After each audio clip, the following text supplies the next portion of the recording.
આપણા દીકરા કોઈની પૈસા નથી માંગ્યા, આટલી મોટી રકમ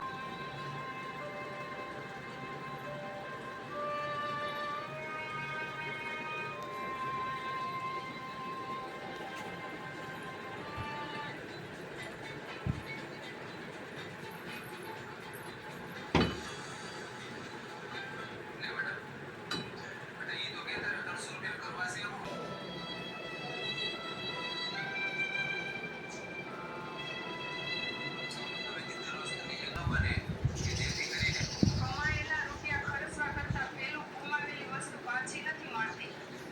તો મિત્રો, આ વિડીયો જો ગમતો હોય તો લાઈક કરજો, શેર કરજો અને સરસ મજાની કોમેન્ટ કરજો. જય માતાજી. વિજયભાઈ આપણે આવા વિડીયો બનાવે છે. આ તમને વિડીયો મોકલ્યો, તમે જોયો કે બાળકોને કઈ રીતના રાખવા, કેવું વર્તન કરવું, એ વિડીયો તમે જોયો ને? તો હું તમે વિડીયાનું કંઈ કેવું છે તમારે? કહેવાનું હું બાળકોને જમાડે એ રીતે જ રખાય. વર્કું નાખ્યું તો બાળક રોવા મળે, એને ઓછું લાગે, એનાથી કાંઈ ખબર નથી પડતી કે હોય કે ન હોય. તો ના પાડી તો રોવાય નહીં, તો રોવા મળે અને આપનું પેટ બળે. જેવી રીતે વર્તન કરતા હોય બાળકો, એવી રીતે આપણે એને આમાં વર્તન કરવું પડે. મારે બાળક છે એ થોડા મોટા છે, અને નો બાળકને તમે લાડ લડાવો તો પછી કેટલી લડાવશો? અમે પહેલાંના જમાનાના મારી સહી, અમારી પાસે નૈયા પૈસાના ફેર નહોતી, તો અમે બે ભાઈ વસાડે એક પસકું આપતા, તો પસકાના ભાગ આવતા એટલો બધો હતી, બે ભાઈ વેચીને ખાતા.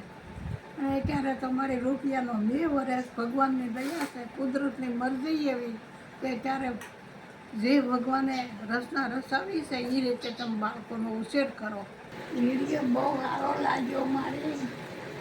વિડીયો તો આવો તો મારી ભગવાને નવીરો હેતી ગીળે દેહ કે આવું બધું એને આવી મારવાલા ભગવાનની મહેરબાની કરવાની.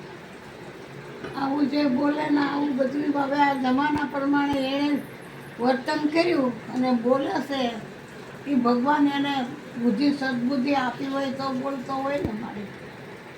અને એની પડખે બાઈ માણસ કેવું બોલે છે, ભાઈ શું બાળક કેવો છે એટલો એવો એ કેવું બોલે છે, અને કેવી એની ભગવાને દેહની રસના રસ આવી મારવાલા. કુદરતામાં તો વાસા વસોડીને બોલવું એ બહુ મુસીબત છે ને.